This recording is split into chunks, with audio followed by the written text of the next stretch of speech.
महाराष्ट्राची, ही खाकी शान महाराष्ट्राची. जय हिंद मित्रांनो, मी तुमचा मित्र पोलीस कॉन्स्टेबल मच्छिंद्र बारामते माय जॉब स्मार्ट्स या यूट्यूब चॅनलवर तुमचे सर्वांचे स्वागत करत आहे. मित्रांनो, हा चॅनल आपण खास पोलीस भरती करणाऱ्या विद्यार्थ्यांसाठी बनवलेला आहे. त्यामुळे पोलीस भरती करणारे जेवढे विद्यार्थी आहेत त्या सर्वांनी आपला चॅनल सबस्क्राईब करा, कारण इथून पुढे येणारे सर्व व्हिडिओ खास पोलीस भरती करणाऱ्या विद्यार्थ्यांसाठीच आपण बनवणार आहोत. त्यामुळे हा व्हिडिओ लाईक करा, सबस्क्राईब करा आणि आपल्या मित्रांना शेअर करायला विसरू नका. तसेच आपल्या चॅनलच्या प्लेलिस्टमधील जे व्हिडिओ आहेत ते सर्व व्यवस्थित बघा, तुम्हाला त्याचा नक्कीच फायदा होईल. प्रश्न पहिला, लोकसभा सदस्याचे किमान वय किती वर्ष असणे आवश्यक असते? पर्याय आहेत: 1. 18 वर्ष, 2. 25 वर्ष, 3. 21 वर्ष आणि 4 आहे 30 वर्ष. उत्तर आहे 25 वर्ष असणे आवश्यक आहे. प्रश्न दुसरा, राज्यसभा सदस्याचे किमान वय किती वर्ष असणे आवश्यक असते? पर्याय आहेत: 18 वर्ष, 21 वर्ष, 25 वर्ष आणि 30 वर्ष. राज्यसभा सदस्याचे वय किमान 30 वर्ष असणे आवश्यक आहे. प्रश्न तिसरा, राष्ट्रपती व उपराष्ट्रपतींनी एकदाच एकदम राजीनामा दिल्यास राष्ट्रपतींची कार्य कोण करतो? पर्याय आहेत: 1. सभापती लोकसभा, 2. सरन्यायाधीश, 3. पंतप्रधान आणि 4 आहे खासदार. राष्ट्रपती व उपराष्ट्रपतींनी एकदाच राजीनामा दिल्यास राष्ट्रपतींची कामे ही सरन्यायाधीश करतात. प्रश्न क्रमांक 4, संसदेचे विशेष अधिवेशन बोलवण्याचा अधिकार कोणास आहे? पर्याय आहेत: पंतप्रधान, सभापती लोकसभा, राष्ट्रपती, सभापती राज्यसभा. संसदेचा विशेष अधिवेशन बोलवण्याचा अधिकार आहे राष्ट्रपती यांना. प्रश्न क्रमांक 5, स्वतंत्र भारताचे पहिले राष्ट्रपती कोण होते? पर्याय आहेत: 1. सर्वपल्ली राधाकृष्णन, 2. सी राजगोपालाचारी, 3. डॉक्टर राजेंद्र प्रसाद आणि 4 आहे व्ही गिरी. स्वतंत्र भारताचे पहिले राष्ट्रपती हे डॉक्टर राजेंद्र प्रसाद हे होते. प्रश्न क्रमांक 6, भारताच्या राष्ट्रपती पदाकरिता वयाची अट किती वर्ष आहे? पर्याय आहेत: 1. 21 वर्ष, 2. 25 वर्ष, 3. 30 वर्ष आणि 4 आहे 35 वर्ष. राष्ट्रपती पदाकरिता वयाची अट आहे 35 वर्ष. प्रश्न क्रमांक 7, भारतात आणीबाणीची घोषणा करण्याचा अधिकार कोणास आहे? पर्याय आहेत: 1. राष्ट्रपती, 2. सरन्यायाधीश, 3. पंतप्रधान आणि 4 आहे लष्कर प्रमुख. भारतात आणीबाणीची घोषणा करण्याचा अधिकार आहे राष्ट्रपती यांना. प्रश्न क्रमांक 8, भारताच्या राष्ट्रपतींची निवड खालीलपैकी कोणामार्फत केली जाते? पर्याय आहेत: 1. संसद, 2. विधानसभा, 3. लोकसभा व राज्यसभा, 4. संसद सदस्य व घटक राज्यांच्या विधानसभेतील सर्व निर्वाचित सदस्य. उत्तर आहे पर्याय क्रमांक 4. प्रश्न 9, भारतीय सैन्य दलाचे सर्वोच्च प्रमुख कोण असतात? पर्याय आहेत: राष्ट्रपती, 2. पंतप्रधान, 3. उपराष्ट्रपती, 4. राज्यपाल. भारतीय सैन्य दलाचे सर्वोच्च प्रमुख हे राष्ट्रपती असतात. प्रश्न क्रमांक 10, भारताच्या उपराष्ट्रपतीची निवड खालीलपैकी कोणामार्फत केली जाते? पर्याय आहेत: 1. सभासद लोकसभा, संसद सभासद व राज्य विधिमंडळाचे सभासद, 3. संसदेच्या दोन्ही सभागृहाचे निर्वाचित सभासद आणि 4 आहे सभासद राज्यसभा. उत्तर आहे पर्याय क्रमांक 3. प्रश्न क्रमांक 11, वित्त किंवा अर्थ आयोगाची नेमणूक कोण करतो? पर्याय आहेत: पंतप्रधान, 2. राष्ट्रपती, 3. उपराष्ट्रपती आणि 4 आहे अध्यक्ष लोकसभा. वित्त अर्थ आयोगाची नेमणूक ही राष्ट्रपती करतात. प्रश्न क्रमांक 12, राष्ट्रपती व मंत्रिमंडळातील दुवा कोण असतो? पर्याय आहेत: 1. उपराष्ट्रपती, 2. सभापती लोकसभा, 3. पंतप्रधान आणि 4 आहे राज्यपाल. राष्ट्रपती व मंत्रिमंडळातील दुवा आहे पंतप्रधान. प्रश्न क्रमांक 13, केंद्रीय मंत्रिमंडळ कोणास जबाबदार असते? पर्याय आहेत: पंतप्रधान, राष्ट्रपती, लोकसभा आणि पक्षास. केंद्रीय मंत्रिमंडळ हे लोकसभेस जबाबदार असते. प्रश्न क्रमांक 14, नियोजन आयोगाचे पदसिद्ध अध्यक्ष कोण असतो? पर्याय आहेत 1 पंतप्रधान, 2 राष्ट्रपती, 3 अर्थमंत्री आणि चौथा आहे नियोजन मंत्री. नियोजन आयोगाचे पदसिद्ध अध्यक्ष हे पंतप्रधान असतात.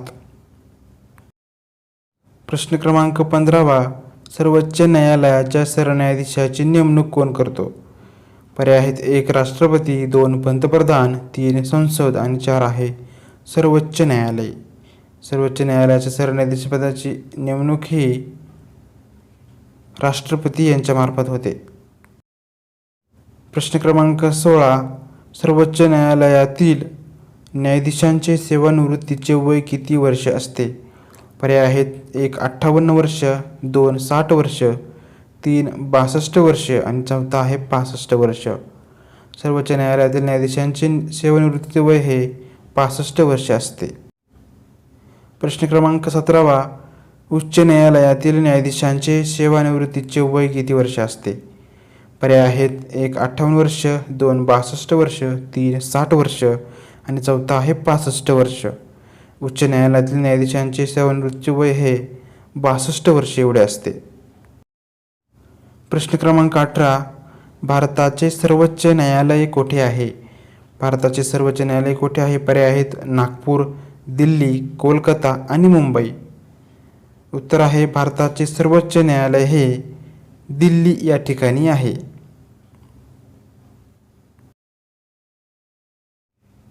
प्रश्न क्रमांक 19, भारत सरकारचा प्रमुख कायदेशीर सल्लागार कोण असतो? भारत सरकारचा प्रमुख कायदेशीर सल्लागार हा पर्याय क्रमांक 3 भारताचा महान्यायवादी हा प्रमुख कायदेशीर सल्लागार असतो.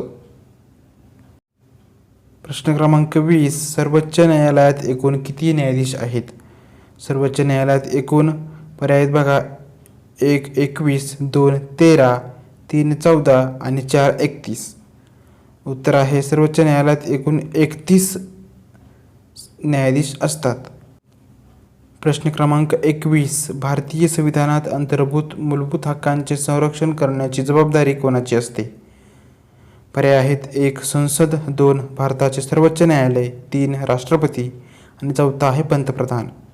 भारतीय संविधानात अंतर्भूत असलेल्या मूलभूत हक्कांचे संरक्षण करण्याची जबाबदारी ही सर्वोच्च न्यायालयाची असते. प्रश्न क्रमांक 22, सध्या भारतात किती उच्च न्यायालये आहेत? पर्याय आहेत 1 18, 2 24, 3 25 आणि 4 आहे 28. सध्या भारतात एकूण 24 उच्च न्यायालये आहेत. प्रश्न क्रमांक 23, महाराष्ट्र विधानसभेची सदस्य संख्या किती आहे?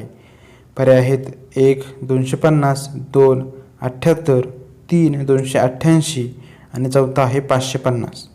महाराष्ट्र विधानसभेची सदस्य संख्या ही पर्याय क्रमांक 3 288 एवढी आहे. प्रश्न क्रमांक 24, महाराष्ट्र विधान परिषदेची एकूण सदस्य संख्या किती आहे? पर्याय आहेत 1 78, 2 288, 3 250 आणि चौथा आहे 550. उत्तर आहे महाराष्ट्र विधान परिषदेची एकूण सदस्य संख्या ही 78 आहे.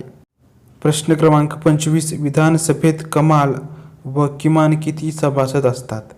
पर्याय आहेत 560, 640, 350 आणि चौथा आहे 450. विधानसभेत कमाल व किमान सभासद संख्या असते 560. प्रश्न क्रमांक 26, विधानसभेचा कार्यकाल किती वर्षाचा असतो? पर्याय आहेत 4 वर्ष, 5 वर्ष, 6 वर्ष आणि चौथा आहे कायमस्वरूपी किंवा स्थायी. विधानसभेचा कार्यकाल हा 5 वर्ष एवढा असतो. प्रश्न क्रमांक 27, विधानसभा सदस्यासाठी किमान वय किती वर्ष आवश्यक असते? पर्याय आहेत 1 18 वर्ष, 2 21 वर्ष, 3 25 वर्ष आणि चौथा आहे 30 वर्ष. उत्तर आहे 25 वर्ष पूर्ण असणे आवश्यक आहे. प्रश्न क्रमांक 28. विधान परिषदेचा कालावधी किती वर्ष असतो? पर्याय आहेत 4 वर्ष, 5 वर्ष, 6 वर्ष आणि स्थायी सभागृहे. विधानसभेचा कार्यकाल हा पर्याय क्रमांक 4 स्थायी सभागृह एवढा असतो. प्रश्न क्रमांक 29. विधान परिषदेतील आमदाराचा कालावधी किती वर्षाचा असतो? पर्याय आहेत 5 वर्ष, 2 6 वर्ष, 3 4 वर्षे आणि चौथा आहे 3 वर्ष. विधान परिषदेतील आमदाराचा कालावधी हा 6 वर्ष एवढा असतो. प्रश्न क्रमांक 30. महाराष्ट्र विधिमंडळाचे हिवाळी अधिवेशन कोठे भरते? पर्याय आहेत 1 औरंगाबाद, 2 पुणे, 3 नागपूर आणि चौथा आहे नाशिक. महाराष्ट्र विधिमंडळाचे हिवाळी अधिवेशन हे नागपूर या ठिकाणी भरते. प्रश्न क्रमांक 31. राज्यामध्ये धन विधेयक प्रथम कोणाच्या सभागृहामध्ये मांडले जाते? पर्याय आहेत 1 विधानसभा, 2 विधान परिषद, 3 लोकसभा आणि चौथा आहे विधिमंडळ.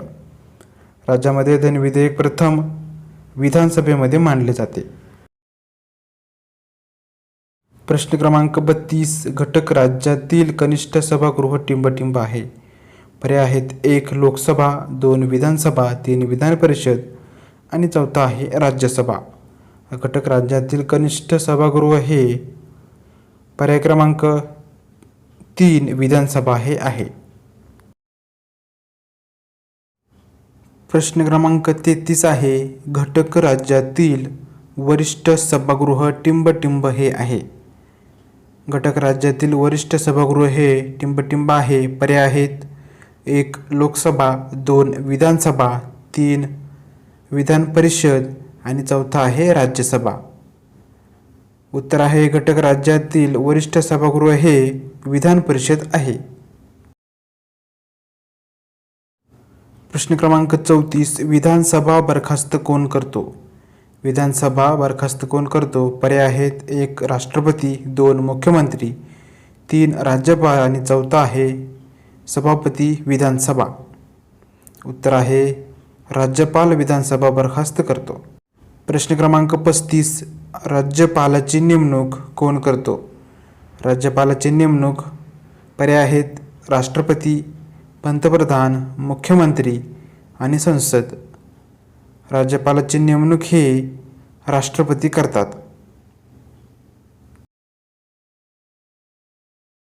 पुढचा प्रश्न आहे मुख्यमंत्र्यांची नियुक्ती कोण करतो? पर्याय आहेत 1 पंतप्रधान, 2 राष्ट्रपती, 3 विधानमंडळ आणि चौथा आहे राज्यपाल. उत्तर आहे मुख्यमंत्र्यांची नियुक्ती हे राज्यपाल करत असतात. प्रश्न क्रमांक 37. राज्यपाल या पदासाठी वय किती वर्षे आवश्यक असते? पर्याय आहेत 1 25, 2 30, 3 35 आणि चौथा आहे 40. उत्तर आहे राज्यपाल या पदासाठी 35 वर्ष वय पूर्ण आवश्यक आहे. प्रश्न क्रमांक 38. महाराष्ट्र राज्य मान्यता प्राप्त विद्यापीठाचा कुलपती कोण असतो? पर्याय आहेत 1 राज्यपाल, 2 मुख्यमंत्री, 3 शिक्षण मंत्री आणि चौथा आहे उपमुख्यमंत्री. उत्तर आहे महाराष्ट्र राज्य मान्यता प्राप्त विद्यापीठाचा कुलपती हा राज्यपाल असतो. प्रश्न क्रमांक 39. राज्यपालास कायदेशीर सल्ला कोण देतो?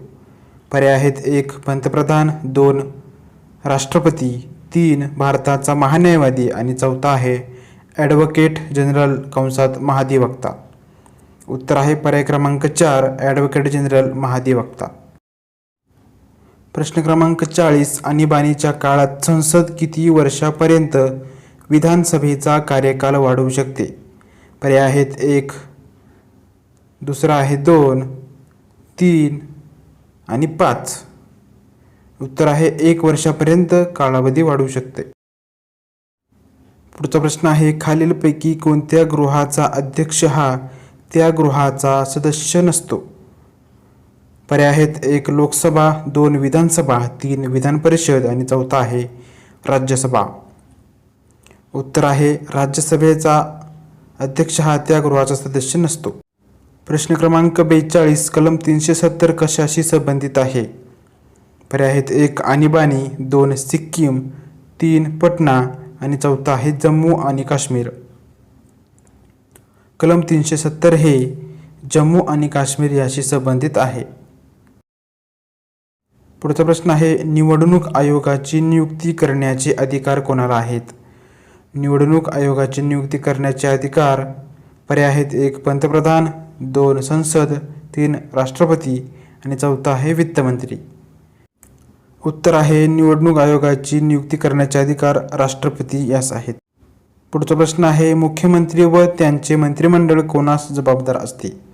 पर्याय आहेत 1 पंतप्रधान, 2 राज्यपाल, 3 विधानसभा आणि 4 आहे संसद. मुख्यमंत्री व त्याचे मंत्रिमंडळ हे पर्याय क्रमांक 3 विधानसभेस जबाबदार असतात. प्रश्न क्रमांक 45 घटनेच्या कितव्या कलमानुसार आर्थिक आणीबाणी पुकारण्याचे अधिकार राष्ट्रपतींना आहेत? कलम 360, कलम 356, कलम 250 आणि कलम 370. उत्तर आहे कलम 360 नुसार. कलम 46 भारतात आतापर्यंत किती वेळा आर्थिक आणीबाणी पुकारण्यात आली आहे?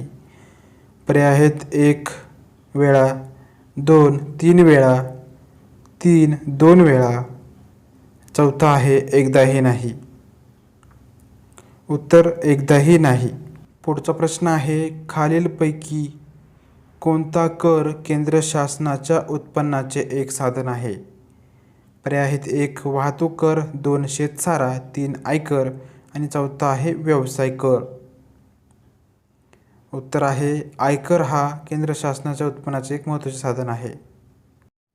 प्रश्न क्रमांक 48 केंद्रीय लोकसेवा आयोगाच्या सदस्यांना किती वर्षापर्यंत अधिकार पदावर राहता येते? पर्याय आहेत 1 58 वर्ष, 2 62 वर्ष, 3 60 वर्ष आणि 4 आहे 65 वर्ष. उत्तर आहे 65 वर्ष. प्रश्न क्रमांक 49 मोफत किंवा सक्तीचे प्राथमिक शिक्षण हे राज्याचे एक प्रमुख टिंब कार्य आहे. पर्याय आहेत 1 सामाजिक कार्य, 2 कल्याणकारी कार्य, 3 सांस्कृतिक कार्य आणि 4 आहे शैक्षणिक कार्य. उत्तर आहे सामाजिक कार्य. शेवटचा प्रश्न आहे भारतीय राज्यघटनेतील मार्गदर्शक तत्त्वांचे मुख्य उद्दिष्ट म्हणजे देशात टिंब स्थापन करणे होय. उत्तर आहे सामाजिक व आर्थिक लोकशाही स्थापन करणे हे उद्दिष्ट आहे. मित्रांनो तुमचे एकूण किती प्रश्न बरोबर आले हे कमेंट करायचे आहे आणि व्हिडिओला लाईक आणि सबस्क्राईब करायचे आहे आणि आपल्या मित्रांना शेअर करायचं आहे.